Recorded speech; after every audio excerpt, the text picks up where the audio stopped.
purpose of this video is to show you guys to cook smarter and faster in the kitchen rather than, be there slaving long in the kitchen just to prepare simple food. It's all about prepping and using your gadgets and, thinking smarter in the kitchen. So everything I'm preparing today was chipped up that need to be chipped in the food processor. If you have this, by now you know about pulsing. I have my spinach in here. I just washed the spinach and toss them in here, and I just pulse it, a few times. You don't have to put it on to run. You just pulse like this slightly.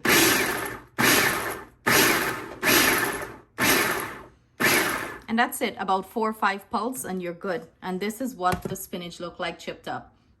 Beautiful. Talk about easy life. I'll show you the rest of the ingredients and we're gonna finish up 7 curry in a jiffy. There wouldn't be a lot of instructions and talking in this video. I'll just show you guys, basically how I prepare 7 curry. Quick, easy, simple, less than an hour. For me, a quick, simple 7 curry is all about prepping. As long as you have all the ingredients prepped, all you have to do is start cooking. So we're doing there, I have some chunks, soy chunks. I have some potato and chana, pumpkin chopped up in the food processor. I show you guys this before in one of my previous video. I have katahar, it's a frozen katahar already clean and stuff like that. Spinach, bhaji, chopped up in the food processor. And these are my aromatics. And most of these curries I will be using, or fry or whatever, I'll be using the same sort of herbs and spice and aromatics. So basically I have my green seasoning.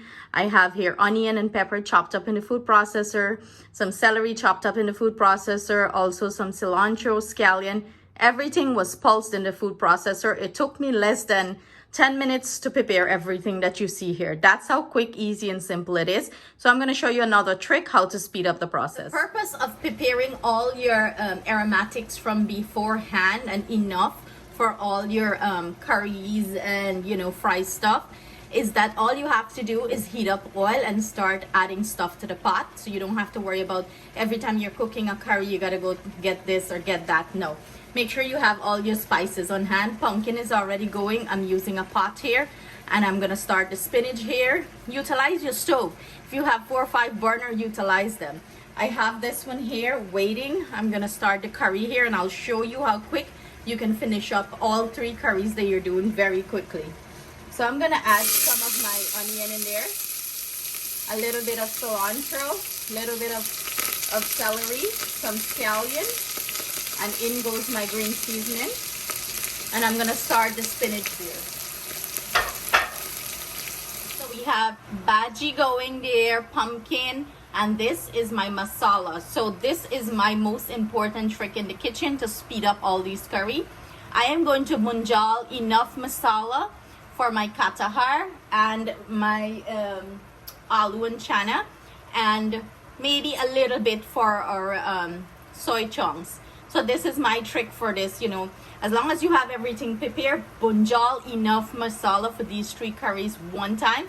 You're going to split it up and then you're just going to add your vegetable or whatever.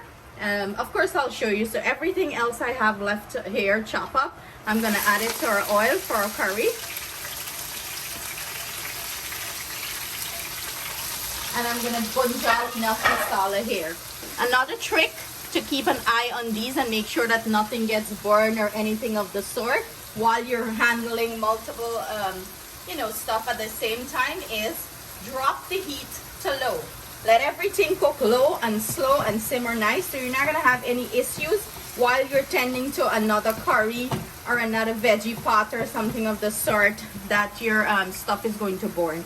And I'm going to go in with my garam masala, my turmeric, and my curry powder, and we're gonna bunjal this. You can add salt here, or you can wait until you start adding your veggies, or whatever you're gonna cook your curry in.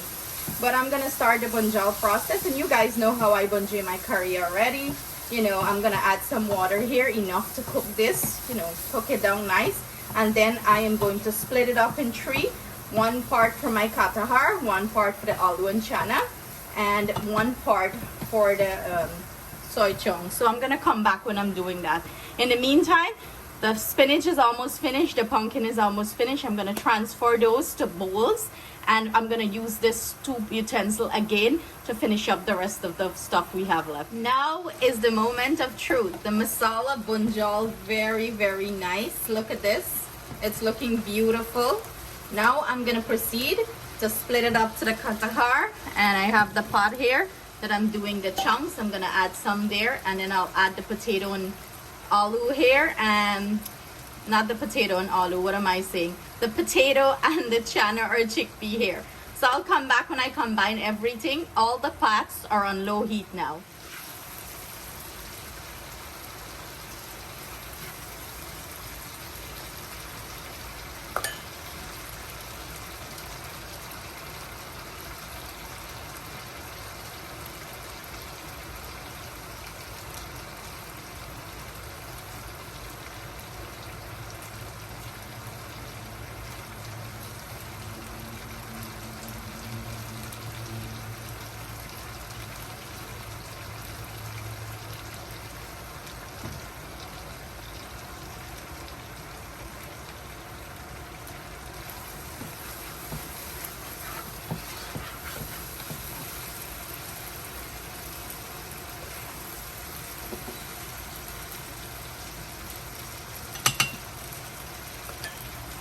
Bare action on the stove. I have all the curries going.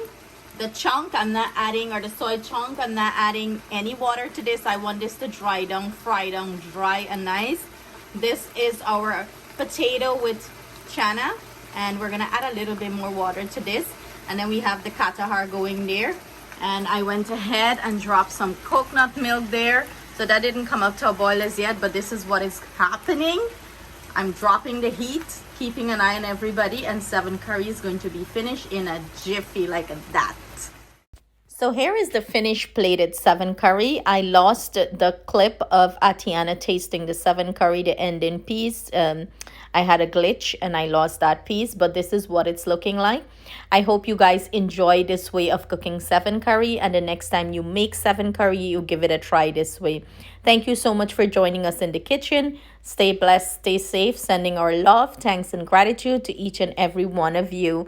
Please do not forget to hit the subscribe button.